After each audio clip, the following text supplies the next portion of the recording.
Today we're going to show you how to change the wash impeller on your dishwasher. It's a really easy job. All we're going to need is a number 20 Torx bit and a 5/16 nut driver. Let me show you how we do it. Now the next step in this repair would be to open the door and remove the lower rack.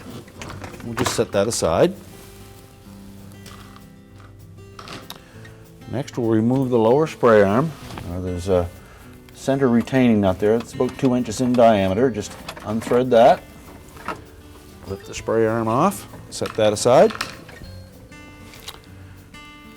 Now with our number 20 Torx bit, we'll remove the 6 screws that hold the pump cover on. Now we can just lift that pump cover off. There will be a couple of these little split rings that sit inside the opening at the top. So make sure that we retain those.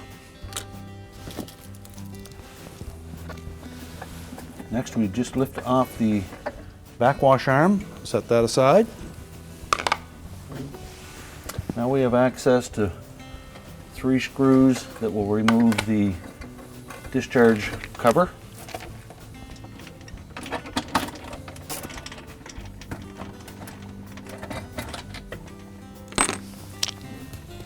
Now with those 3 screws removed, we can lift off the discharge cover. Now with the discharge cover removed, we have access to the impeller. There's a single 5/16 screw that is holding that impeller motor. You need to get a good grip on the impeller itself and loosen that screw. Simply lift the old impeller out. Remove the old screw. Inspect the little rubber gasket on it to make sure that's still in good shape. If not, we'll need to replace that as well. Now with the impeller removed, we can also lift out the bottom of the pump and filter and inspect that drain area to make sure that there's nothing in there that doesn't belong, such as some bones or broken glass. We can remove all of that while we're in that area. And check the food chopper to make sure it's not damaged.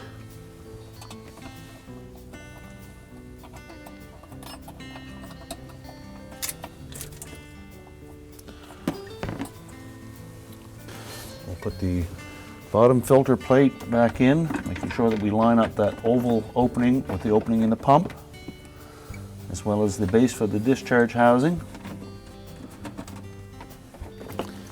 Now the impeller has 2 flat sides to it, so it'll go in 2 different ways. Just line that up on the shaft, make sure it's pressed down tightly.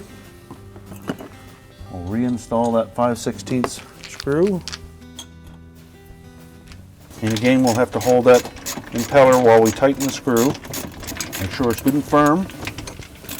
And just rotate it to make sure that it doesn't bind on anything. Now we're ready to reinstall the discharge cover. And there are 3 little notches on that discharge cover that will line up with appropriate notches on the base of it. And we'll reinstall the 3 5/16 screws. We'll put all 3 of them in before we tighten any of them. Next we'll reinstall the filter, remove any articles that are adhered to the outside of that. And that will snap down into a little groove in the base.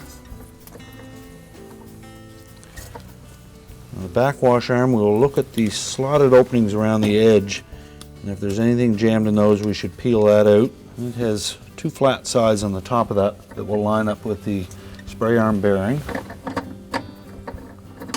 Make sure it turns freely. Next we'll install the pump cover.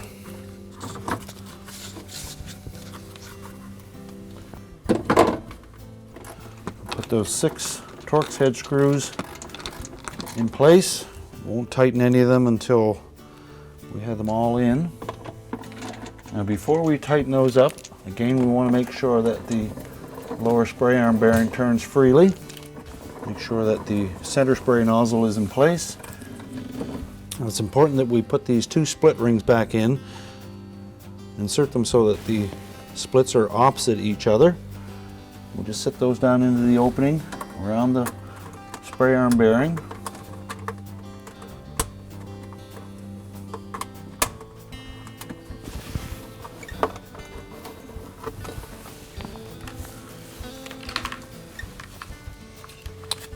And our bottom spray arm again has two flat sides to it that will line up with the bearing.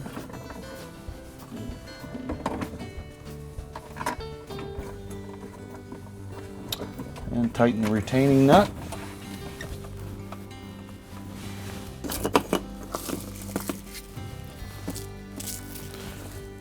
And reinstall the lower rack.